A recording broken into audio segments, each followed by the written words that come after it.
અંકલેશ્વરમાં 3 સ્થળે જુગાર રમતા 20 જુગારીને પોલીસે રંગે હાથે ઝડપી પાડ્યા હતા, જ્યારે 2 ફરાર થઈ ગયા હતા. પોલીસે 3 સ્થળો પરથી 1.34 લાખ રૂપિયાનો 8 મોબાઈલ સાથે મુદ્દામાલ જપ્ત કર્યો હતો.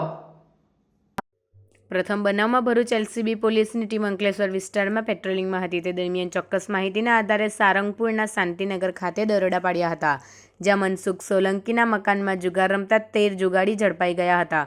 પોલીસે દાવ પર લાગેલા અને અંગ ઝડપીમાંથી રોકડ રૂપિયા 35,730 તેમજ 4 મોબાઈલ કિંમત રૂપિયા 20,000 મળી કુલ 55,730 રૂપિયાનો મુદ્દામાલ જપ્ત કર્યો હતો અને સ્થળ પરથી મુકેશ સોલંકી, બહાદુર સોલંકી, જનક કોજિયા, અશોક સોલંકી, કિશન કાંજિયા, પ્રફુલ્લ સોલંકી, પ્રવીર કાંજિયા, નિતેશ પરમાર, રસિક કાંજિયા, જીતેન્દ્ર સોલંકી, વિજય વાઘેલા, પ્રકાશ સોલંકી અને અર્જુન વાઘેલાને ઝડપી પાડી જેલ ભેગા કર્યા હતા. બીજા કિસ્સામાં બી ડિવિઝન પોલીસે માહિતીના આધારે અંડાળા ગામના રણછોડ કૃપા સોસાયટીમાં જાહેરમાં બાકડા પર જુગાર રમતા રઘુવીરસિંહ ચૌહાણ, મિતેશ ચૌહાણ, સુરેશ પંચાલ, રમેશ મકવાણા, દિલીપ પટેલ અને સલીમ મુલતાનીને ઝડપી પાડ્યા હતા.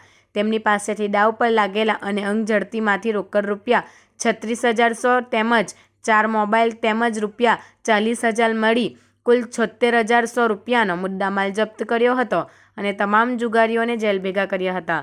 ત્રીજા દરોડામાં પાનોલી પોલીસે કરમાલી ગામ ખાતે તળાવ પાસે પાણી ટાંકી નીચે જુગાર રમતા રાજેશ વસાવાને ઝડપી પાડ્યો હતો, જ્યારે પોલીસે દરોડામાં જયેશ વસાવા અને કિશન વસાવા ફરાર થઈ જતા પોલીસે તેને વોન્ટેડ જાહેર કરી રોકડ રૂપિયા 2,590નો મુદ્દામાલ જપ્ત કરી ફરાર જુગારીઓને ઝડપી પાડવાની કવાયત શરૂ કરી હતી.